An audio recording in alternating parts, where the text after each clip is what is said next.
तो अगर तुम्हें भी लगता है कि बोर्ड्स में अभी तो बहुत टाइम है, तो यह वीडियो तुम्हारी पूरी प्रिपरेशन को चेंज कर सकता है, क्योंकि हर साल बोर्ड्स टफ होते जा रहा है और परसेंटेज पास रेट सीबीएसई का घटते जा रहा है। तो तुम अपना वैल्यूएबल टाइम को यूं ही बर्बाद नहीं कर सकते हो। सो इस वीडियो में हम सब जानेंगे कि तुम अपने प्रिपरेशन को कैसे बूस्ट अप करोगे और आगे बढ़ाओगे।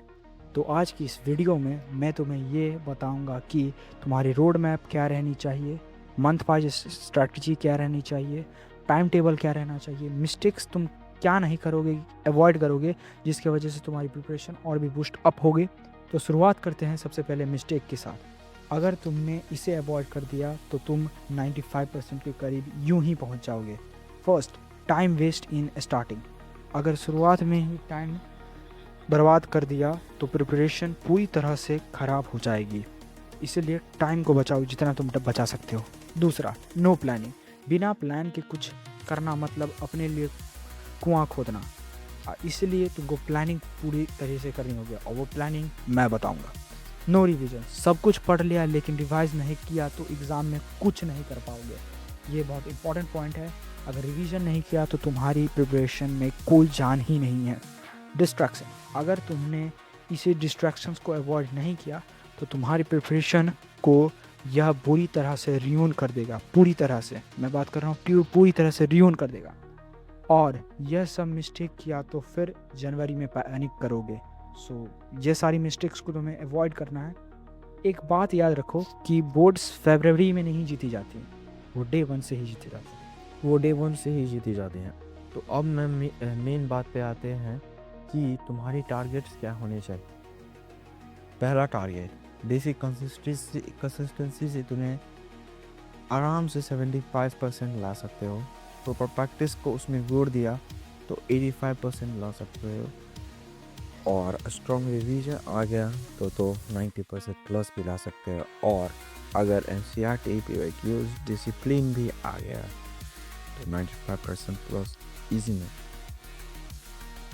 So last May to June अगर मैं बात करूं फाउंडेशन फीस की, में तुम्हारी क्या स्ट्रैटेजी रहनी चाहिए। तो पहला, अंडरस्टैंड कॉन्सेप्ट। तुम्हें कॉन्सेप्ट को बढ़िया समझना है।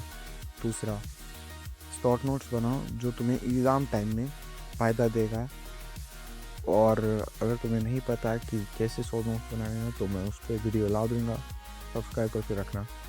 स्कूल वर्क पूरी तरह से कंप्लीट करो, स्कूल के पूरे काम को ख़त्म करो, क्योंकि अगर ज़्यादा इसका बर्डन रहा तो बाद में हमें दिक्कत होगा।